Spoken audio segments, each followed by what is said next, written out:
Talking about music though, and people, in case they don't realize or they don't see the resemblance as yet, Courtni is the daughter of singer Karen Smith. Yes, I am. And Jackie Jackson from Toots and Maytals. Yes. No, too heavyweight that, you know. Truly, yeah. What was it like? You know, what was the influence like? You know, growing up. I mean, I know it must be music. But was there? Tell me about the musical influence, and then tell me about the normal side of life, if there is a normal side of life with parents like those. There was definitely a lot of normal in my house. I tell people all the time I grew up on silence. You know, because you have, like, when you have parents who do normal 9 to 5s, you know, them have them like a escape, and usually them like a escape is music. So when them are clean at Sunday time, them put on a little gospel, or them put on a little Marvin Gaye, or like the 90s music or something. Not my parents, because when they're out, they're surrounded by music 24/7. So when them come home, a little peace. Peace. Them want peace and quiet. So even when I am playing my little music, after a while my mother could come in my room and say, "Excuse me, right, turn it down. Take it down a few notches. Relax now, please, relax." You know, but it was definitely fun. There were a lot of exciting times. So whenever me have to follow them go show and them like something there, used to be a lot of fun.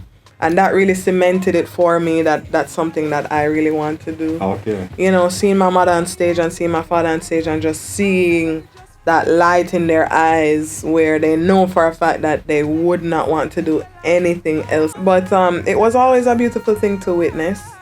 And it's always an experience, you know, watching my mother on stage and just watching how she commands the stage, no matter what size the stage is, you know what I mean? And she commands everyone's attention.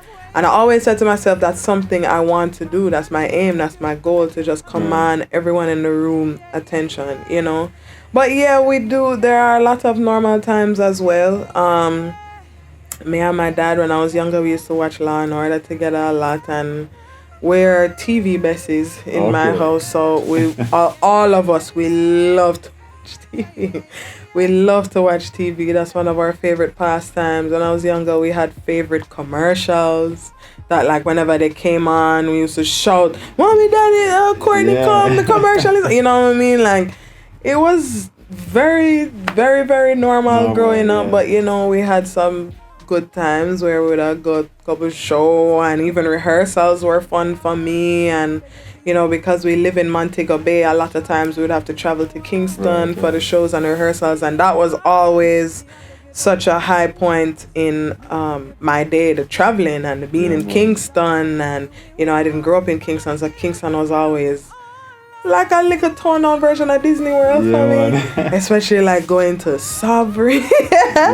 Going to Sovereign for food when we're hungry, because nobody now cook for the little weekend or whatever we did it for, you know what I mean? Yeah, and just, you know, that fast life. I realized from I was a young age that I really like that whole nomad, fast life of just going here, and then the next day we have to go Ochi, and then the next day we have to go on the grill, and then the next day we have to go St. Elizabeth or some weird something like. And I realized from a young age that I really liked that whole fast life thing, you know what I mean? So yeah, it was great, and it was also normal. But at what age did you actually start hitting the road with mommy and daddy? How young were you? Before I could talk. Before you can remember. Yeah.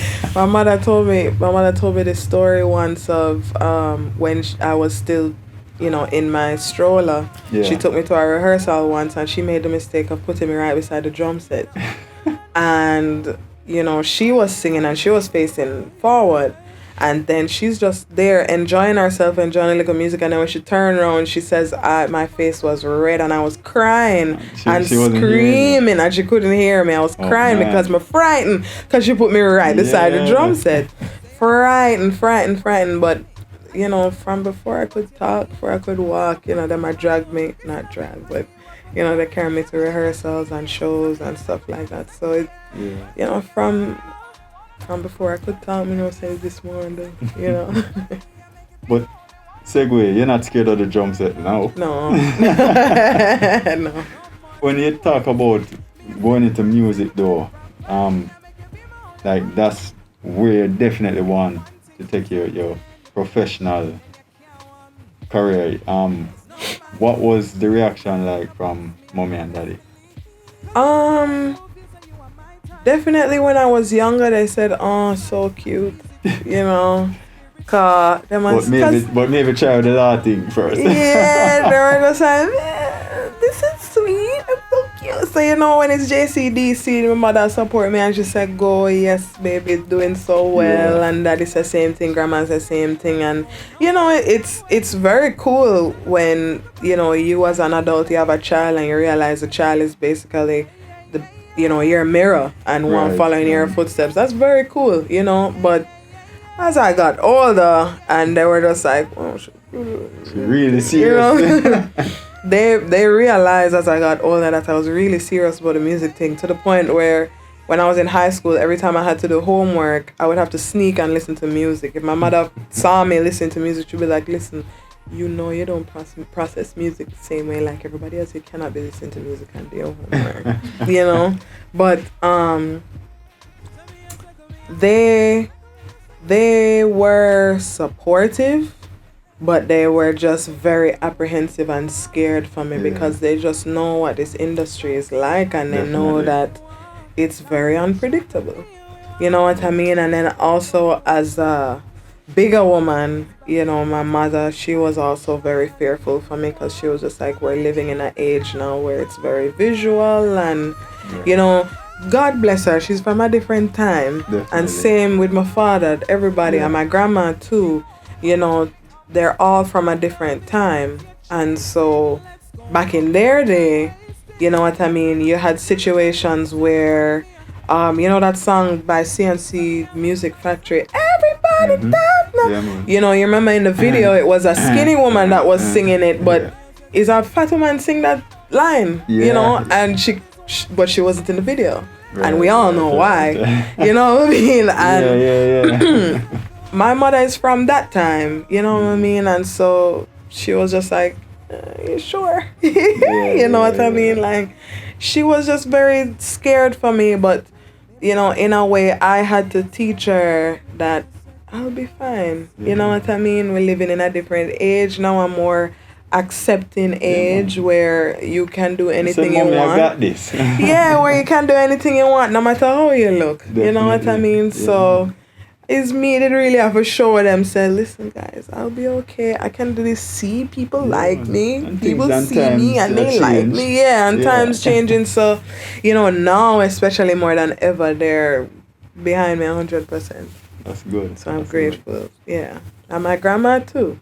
Yes, I noticed you mentioned grandma a lot as well. Yeah, she's a musician as well. So, you know, it's coming from family. Everywhere. Yeah. Yeah, man. I've seen your mother perform a number of times. Nice. Your father, well. Yeah, him scarce. Not so much. He's scarce, but he's good. Yeah. Promise.